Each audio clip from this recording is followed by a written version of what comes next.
আসসালামু আলাইকুম। আপনারা অবগত আছেন গতকাল একটি বিমান দুর্ঘটনা হয়েছিল উত্তরা মাইলস্টল স্কুলে। সেই বিমান দুর্ঘটনায় অনেক শিক্ষার্থী আহত হয়েছেন এবং নিহত হয়েছেন। আমি নিহতদের মাগফিরাত কামনা করছি, আল্লাহ তাআলা তাদের জান্নাতবাসী করুন এবং আহত যারা আছেন তাদের সুস্থতা কামনা করছি। এখন যারা আহত হয়ে আছে হসপিটালে ভর্তি আছেন তাদের ব্লাড প্রয়োজন।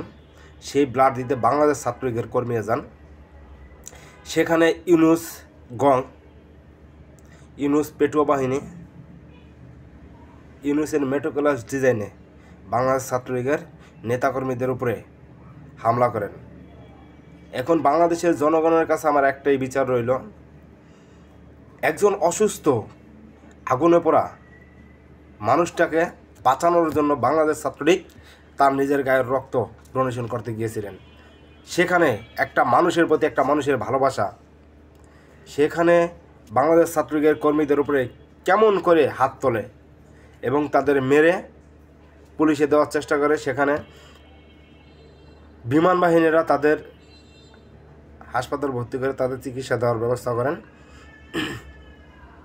এখন আপনারা বলেন, এই বাংলার জনগণের কাছে আমার একটাই বিচার, যে তাদের কি বিচার হওয়া উচিত।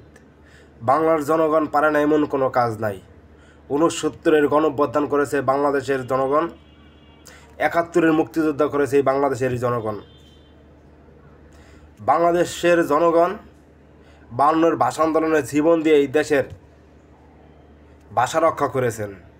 71-এ কিন্তু জীবন দিয়ে এই দেশ গড়ে তুলেছেন, মানচিত্র গড়ে তুলেছেন, বাংলাদেশের একটি মানচিত্র এবং বাংলাদেশের লাল সবুজের পতাকা। আর এই বাংলাদেশ স্বাধীনতার সপক্ষে এবং বাংলাদেশ রূপকারের যিনি এক আঙ্গুলের ইশারায় এই বাংলাদেশ গঠন করেছেন, যার এক আঙ্গুলের ইশারায় 71-এর যুদ্ধের মাধ্যমে এই বাংলাদেশ স্বাধীন হয়, সেই বঙ্গবন্ধু শেখ মুজিবুর রহমানের নিজ হাতে গড়া সংগঠন বাংলাদেশ ছাত্রলীগ।